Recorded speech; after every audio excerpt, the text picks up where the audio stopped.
Bonjour à tous, alors aujourd'hui je vais faire une vidéo qui est pas très joyeuse et surtout assez dure à dire, mais je vais vous dire la vérité sur le pourquoi du comment je me suis retrouvée entre guillemets au chômage, parce que en vrai je suis en invalidité donc c'est pas vraiment le chômage. Donc j'ai travaillé 8 ans de ma vie dans la même entreprise que je ne nommerai pas et j'ai dû démissionner plus ou moins à l'amiable.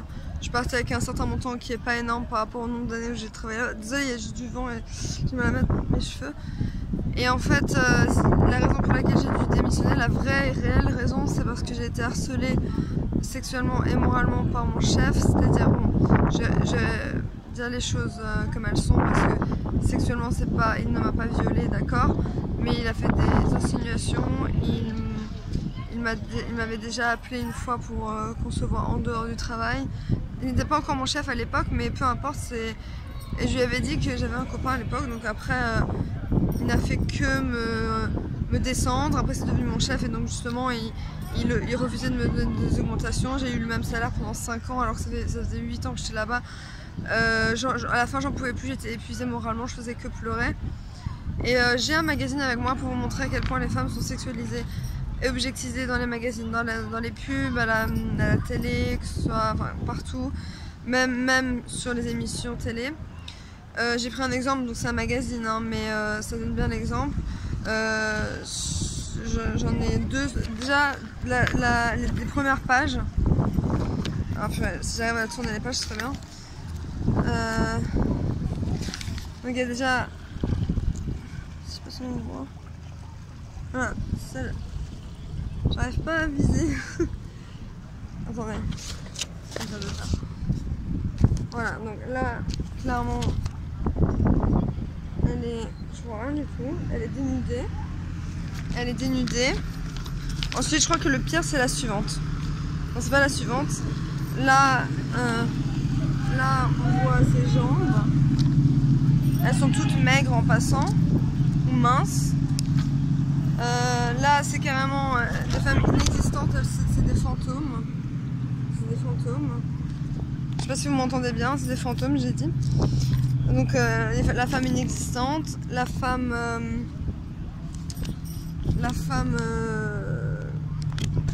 Comment on dit la femme féroce, je sais pas comment on dit. Et le pire, c'est ça. Donc, elle est. Clairement dans la rue en soutif. Alors est-ce que c'est normal? Ou même si elle le voulait, elle pourrait. Le problème c'est les hommes qui voient ça. Je suis sûre qu'il y a des hommes qui achètent des magazines féminins, voient ça, voilà, des femmes dénudées, des femmes objectisées, des femmes sexualisées. Il y en a sûrement encore plein. J'ai pris ce magazine là parce qu'il y en avait beaucoup sur les premières pages. Tout ça pour dire que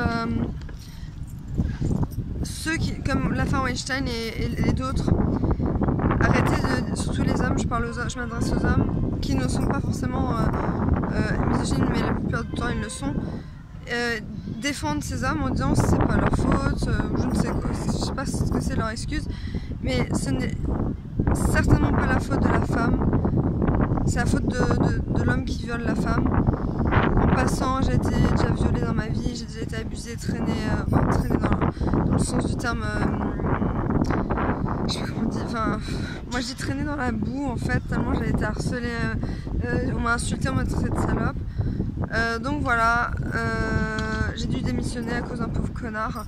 Et, by the way, je suis partie sans gros chèque pour me taire, mais je suis quand même partie silencieusement. Donc maintenant je m'exprime après mai, juin, juillet, août, on va dire à peu près 6 mois où je suis partie de mon entreprise. Je dis la vérité, je suis partie parce que je me faisais harceler moralement et sexuellement par mon chef. Je vous donne un exemple tout bête, il y a quelqu'un qui l'appelle, j'étais dans son bureau, et il fait attends, il y a Milly dans mon bureau, c'est tellement rare, je te laisse. Et il a raccroché. Et il me pose des questions bizarres quand j'étais en état pas bien, parce que on peut croire que j'ai démissionné ou que j'ai dû quitter mon entreprise parce que je suis bipolaire, mais il faut bien un déclenchement à la tristesse, à la dépression. Et c'était lui. Donc c'est pas ça. Et même si j'étais pas bipolaire, les femmes qui se font harceler, voilà. Il y a un spot publicitaire par le gouvernement, je n'arrive pas à le trouver malheureusement, donc essayez de le trouver pour vous-même, qui est très poignant. Une jeune fille qui est dans un métro et un homme qui se touche en la regardant. Apparemment l'acteur s'est excusé 12 000 fois tellement c'était horrible à tourner, même si l'actrice sait que c'est que un jeu d'acteur, il se sentait quand même mal. Vous imaginez, il y a aussi une petite fille qui se fait harceler à l'école, la pauvre, sa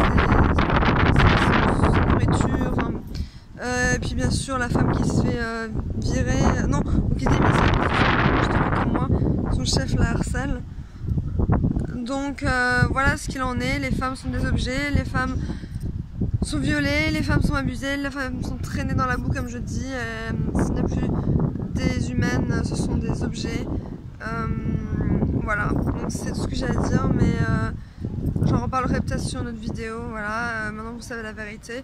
Je ne dirai pas le nom de l'entreprise parce que c'est la diffamation, mais je dirais juste que c'est injuste. La raison pour laquelle je suis partie, je viens de réaliser avec mon rouge à lèvres, il est ignoble et c'est enlevé en fait. J'avais même pas rigolé sur un sujet grave, c'est grave. Non, non, faut pas rire sur un sujet comme ça, non. C'est sérieux, et puis il y a beaucoup de femmes dans le monde, non mais je vous raconte, là on est en France, et dans certains pays, les veuves se font exiler, enfin vous voyez, il y a l'excision, enfin, vous imaginez pas toutes les choses que les femmes auxquelles les femmes font face, les choses auxquelles les femmes font face dans la vie de tous les jours. Même se faire toucher le cul en boîte de nuit, juste parce qu'en boîte de nuit ça veut dire que tu peux me toucher le cul et je me retourne, je sais pas qui c'est qui m'a touché le cul. Donc du coup on m'a touché le cul, je sais pas qui c'est. Super, merci.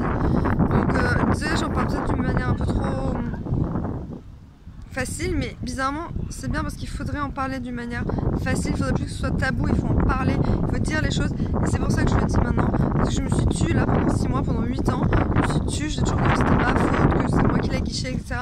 Pas du tout, c'est lui qui était même, il n'y a pas que moi qui l'ai remarqué, qu'il était bizarre avec moi, enfin je suis pas parano non plus, et justement ils nous rendent parano, ils nous disent de nous taire, on a peur. Mais non, maintenant il faut arrêter, maintenant il faut dire les choses. Parce que quand on se fait violer, il faut aller à la police. Quand on se fait harceler, il faut se plaindre. Et soit demander un gros chèque, je sais pas ce qu'il faut faire. Bon, parce que moi j'ai démissionné sans gros chèque.